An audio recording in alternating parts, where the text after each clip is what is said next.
Hi, I'm good. Thank you for having me. Of course, thank you for first agreeing to the interview and second just being so flexible with the timing. I really appreciate it. And my dog is in the background, so apologies for that. But Yeah, no worries. I'm so happy that I get to speak with you. Once Upon a River, it's been in high anticipation for a little bit because you've done the film festival circuit, and obviously people who went there um, could view it, but it's going to be released like on demand and whatnot in a couple of days for everyone else to see. So, how has that anticipation been? Have you been getting a little impatient?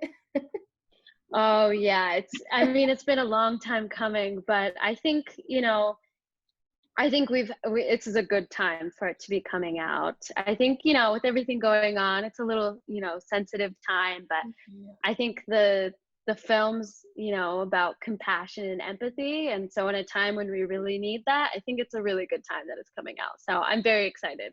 Yeah, I totally agree. And I'm not gonna lie, I watched half the film, and the reason being, I was planning on watching it all, but then I realized it was a book, and I have this weird mindset where I have to read the book first. So I'm like, okay, I'm gonna read the book and then I'll actually like go back and watch the whole movie.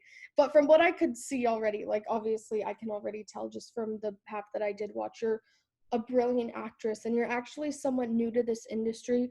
I never would have known, by the way. So would you consider this kind of like your big break? Yeah, I think so. This is my first feature film. It's the first thing that I have really done outside of school. So I'm extremely proud of it. And I think this was an incredible opportunity and kind of unheard of to get a feature film like as your first thing right out of Yeah. school. So yeah. Incredible. So are you speaking of high school or college, like you majored in acting? Yeah, so I went to an arts high school and then I went to a conservatory after high school. And so I graduated both of those already. Wow, amazing. Were you able to I don't know exactly how the conservatory works. I went to a traditional university, but we had an acting program, and the acting school and the film school would partner up a lot and do like short films and stuff. Were you able to do that, or was the feature film like truly your first time like having something released, I guess, so to speak? Yeah, so in my high school, there was a film department and a theater department. So I was in the theater department, but we would cross over every now and then and act in some of the films for the film kids. But then the conservatory I went to was for acting for film. So it was all about how to be a smart actor on set. And so we had to learn kind of the ins and outs of every department and what the crews would be doing so that, you know, because I think as an actor, you should be really well rounded. So I really appreciate the school for teaching me what it did. So now that when I am on set, I know what certain things are and I know what the crews are and what they're doing and their tasks and things like that. So Definitely. So you're not yeah, like a deer in headlights, like, hi, what exactly are you doing? Why are there a million lights and microphones around me? It's like yeah, a whole exactly. process. It's super intimidating. I mean, I'm not an actress by any means, but like I've obviously like walked by sets and I'm like, is all this stuff really necessary? But then it's like it is for high quality production. So thank you for explaining the or emphasizing the importance of kind of learning the ins and outs, the behind the scenes, so to speak. It's Yeah. very important. And Once Upon a River, I think what makes it so powerful, not only just as a movie to be released, but as a movie starring you as a newcomer, so to speak, is your character goes through so much, and the movie like seamlessly weaves together all these different themes or all these different concepts. So you have self-discovery, you have family issues, you have, unfortunately some very dark things such as assault, you have these perilous journeys, you have grief, you have all these different emotions that are, I don't want to say negative, so to speak, but like, not something that is all like happy butterflies and rainbows. So I'm wondering, out of kind of all those vulnerable emotions you had to portray, which was the most challenging to tap into? Yeah, that is it's an interesting question. I think it's a really I think I might have to articulate this might be a bit confusing, so No bear with worries. me. I probably didn't say it. Like, I was having a hard time articulating the question myself, so we're on the same page. No, you're good. You're good. I think there were so many challenging aspects to this film and this story because I mean the story is so complex and so many emotions are woven into all of these characters. Mhm. And so I think really what the challenge was to dig down and figure out how I connect with where have I felt these emotions before in my life, right? And some of them are so complex. So the one, unfortunate, like at the abortion clinic, that was a really tough scene. Sorry, spoiler alerts if for people who haven't seen it. But that is, I think that's a tough one. That just because some of these events that have happened, I've never had to deal with personally in my life, and so that finding where I connect to them and putting myself in the shoes of someone who has and finding okay what pains have I gone through that connect and what I could assume almost the same ways is the challenge of I think an actor and what we do. But my favorite thing, I said this before, is the empathy and compassion that storytelling really builds up in a person for other people. And I think that's a big part of it. And honestly, I think the really joyful moments of the scene were sometimes really hard the because this script and this story is so heavy that that's I kind of sat in that heavy those heavy emotions throughout filming. And Mhm. so sometimes when there was a little bit lighter hearted scenes or like moments that did make me laugh, I found those moments almost harder to be in because of how heavy the rest of the story is, if that makes any sense. And no, it makes perfect sense. Thank you for articulating that so beautifully and seamlessly. I think it does make sense. I think that if you're put in that headspace, constantly with the majority of the scenes dealing with those tough emotions, I think that it almost is like weird to go back to like the happy butterflies and rainbows I was talking about. It's like you're probably caught off guard a bit. And I think it's so awesome that for your first feature film, you were able to explore these deep emotions that actors have to portray, and you did it in your very first feature film. That sometimes takes people years to get those roles, and that's not a bad thing by any means. It's more just I want to applaud you on being comfortable taking that risk in the first place. So when you booked, Thank you. of course, when you booked this film, did any of that come as a surprise, or did you kind of know what you were getting yourself into? Now, but can you explain that by come as a surprise? I mean, all of it came as a surprise. Yeah, that's true. Yeah, I mean, I'm sure getting the call was like amazing. More so what I'm saying is had you been familiar already like with the overall plot of the movie because you had read the book, or were you kind of caught Mhm. off guard, so to speak, when you read the script and you're like, wow, this is really deep. This is gonna really challenge me.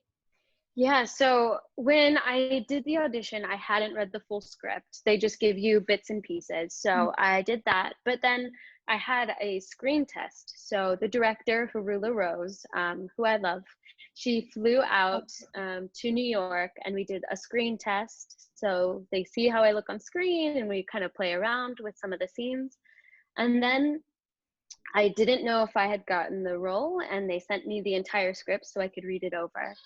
And then I picked up the book by Bonnie Jo Campbell and I read the book a few times. And so I knew everything that was going to happen Okay. before I got the role. And then they discussed it with me. We talked about the more sensitive scenes and the nudity that would be in it, and kind of how things would go on set, and that it would be a closed set. And so we talked things out, and I felt very comfortable from the beginning. That's awesome. And props to you for doing your homework, so to speak, reading the book a few times. I think, correct me if I'm wrong, but was that also something you had kind of learned like at your school, like kind of scene study and that stuff? Or was that just something you're like, no, I'm going to do this the right way? Yeah, so I took directing for quite a few years, I think 5 years. Um, and so directing analysis are like huge, like 20 pages or longer of scripts. And so that was something I was really familiar with. But then, yes, my school required us to do scene study and to do analysis. And I've learned many tools along the way. So it's something I really enjoy. I really love digging down and doing the work of the characters and of the playwright or the screenwriter, and because I think their history is also ties into the stories that they tell. And so then learning about Bonnie Jo as a novelist was also really important, and I thought tells a lot about the stories she writes. So it was something that was taught in school, but something I really enjoy doing. Oh, that's so great. I love that you seem involved in kind of every aspect of the entertainment industry, maybe not directly, but you've at least kind of dabbled in the world of directing and that type of thing. And going back to what you said about the importance of reading the novel as well, I'm wondering, and this is kind of an abstract question, so if you're not sure how to answer it, I wouldn't know either. So we'll see. How do I say this? So obviously when you're reading a book, you're kind of envisioning like what's happening in your brain. It's like you kind of like envision a river or whatever it may be, or a certain scene. So which scene in the movie, I guess without giving spoilers, do you think that the book like that will accompany the book the best, if that makes sense? So which scene is like the most powerful visually, that if someone's reading the book, in their mind you would want them to be watching the movie scene? Does that make sense? Yes, it does. Okay, That cool. is a tough question. Um, that's a really tough question, because I think the film, it was shot so beautifully by Charlotte Hornsby, and she was a cinematographer of photography, and I think the entire crew did a really, really good job of kind of breathing life into the script and the story. So I mean, all of the shots by the river, I think, pull you right into the story too. So now I'm trying to think. Um, I think some of the shots that are just me in the boat in the River Rose, or me and my dad in the River Rose. I think those are so beautiful, and I think really gives you a sense of the story and what's happening. And yeah, I think that ties right into the novel. Yes, totally agree. And yeah, you answered what I was trying to get at, so I'm glad you understood what I was saying. It's just like, because if I were to read the book, I wouldn't have thought of a river looking like that. So it's just cool that now when I read the book, I'll have an image of like what a river should look like, and kind of where the scenes kind of go together and blend together. Yeah, so Yeah, that's like a I'm super gonna. abstract thing. Okay. Sorry about. Oh, Poor thing. Do you need to get them? oh, hey, what's going on? I'm sorry. No, oh my gosh. Hi. Is this your baby? No, not mine. Oh, come here. Do you want to say hello? Oh my gosh. Hi, Oh, sweetie. yeah. So cute. Sorry about that. No, don't be. I'm so close. Hello. Hi. You're so peekaboo funny. They're like, no, not amused. Oh, what a. Oh, and he's teething right now, so he's a Oh my little goodness. emotional too. Of course, no problem. What a sweetie. Have you seen the movie? It's so cute. Right? Oh my Oh, gosh. I'm sorry. Please don't be sorry. I like love babies and pets. So, no, the only reason my baby, Me too. my dog is being quiet is because the doorbell stopped ringing. So, don't even worry. um, Oh, but I did have a couple more things. Are oh. you okay to answer a couple more things, or Yeah, I am. Yes. Let me just put him in his rocker. If you're okay. Oh my Sorry. gosh, yeah, of course. Oh, And if he gets you too want to sit fussy, in here? it's totally fine. Okay. Let me grab your binky. Where's your binky? Huh? What is? What's Can his? you wave hello? Oh, good job. His name is Calvin. Hi, Calvin. Oh, have we lost our binky? We Uh, did. That's okay. oh my God, Oh, he is a all right. sweetie. Are you in the repeating phase? A little bit. A little bit. Not fully yet, but we're almost there, aren't we? Aren't we? All right. He doesn't have his binky, so No. we'll try this out. Okay, no problem. This is so fun. I wish I had like a little cousin with me as well. Can I put you in here? Okay? Yes. Yes. Thank you. Yes. Thank you. All right. Okay. That was so cute. Oh my gosh, that made my day. Okay, anyway, so the other two questions I wanted to ask, to kind of tie the interview all together is you've done the film festival circuit, of course. I'm wondering if there were any other like premieres or like screenings or other film festivals that were planned but then got canceled unfortunately due to the pandemic that maybe you were looking forward to, or if it had all. Yeah, there were a few that actually got canceled. I can't remember all of the names of them now, but there were quite a few that got canceled or our schedule just got moved around. Some of them we were waiting to hear back if they would reschedule and that we would be able to attend, but unfortunately some of them didn't, which is really sad for the industry. I know. Um, and just many filmmakers out there. We were lucky enough though to have such a good run of film festivals before the pandemic hit, so we were really lucky in that way. So I kind of feel bad for artists or films that were just finishing up or making their way, and because I think it really unfortunately impacts a lot of people's careers right now.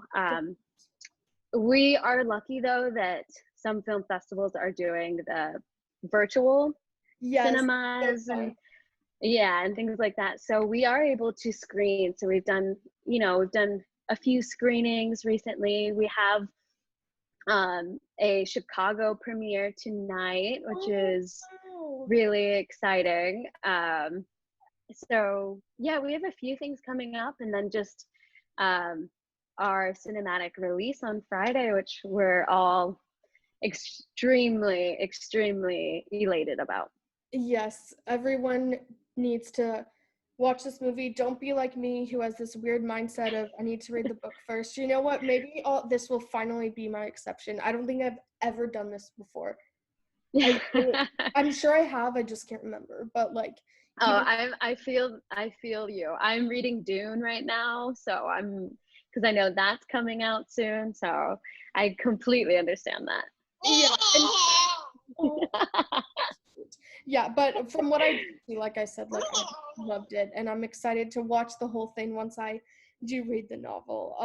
I think it's such a powerful story. The main reason too I want to do it this way is because I think like already from what I've seen, it's shot beautifully. The acting is great. So I want to read the book and then see the book come to life like right after. So I'm excited to, get my hands on the book and then finish the movie as soon as I can. But for everyone else who doesn't have this mindset, do you want to just do a little like call to action, like remind people where they can find it on Friday, and then if you just want to recap your own social media?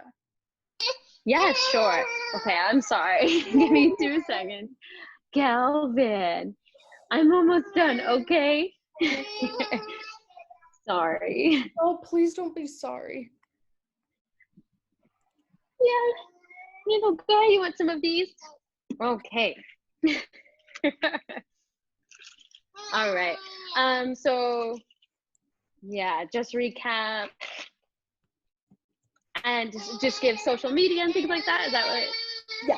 you were saying? Okay. Here we go. Thank you for bearing with me. I really appreciate No, it. please, no worries at all. Okay, so yeah, so you can follow the film and where you can see the film and where we're premiering and things like that on so it's at OUAR Once Upon a River. That's our social media for Instagram and a few other places. And then you can follow Harula Rose. That's HALOUR ROSE, Harula Rose. And then you can follow me on Instagram too to get any other insights about what the film's doing with my name. And it's a little crazy when I spell it differently. So it's KENADI DELACERNA. Yes. So that's my Instagram too. We premiere Friday, October 2nd. We're really excited. And then we do have the album coming out, so the soundtrack, and it's coming out on vinyl as well. So yeah, so we have links to that we're really excited about, and yeah. Yeah, and I'm sure the music is just as beautiful as the film. So everyone make sure to check out both assets, so to speak. And yeah, Kennedy, thank you again so much for this interview. I really enjoyed speaking with you. I think you have a lot of great ideas, and I'm glad that you shared them with me. So Yeah, thank you so much. I apologize again. oh, no problem. He's so Little Calvin. hopefully he's happy now. He's like, I need your Yes. undivided attention.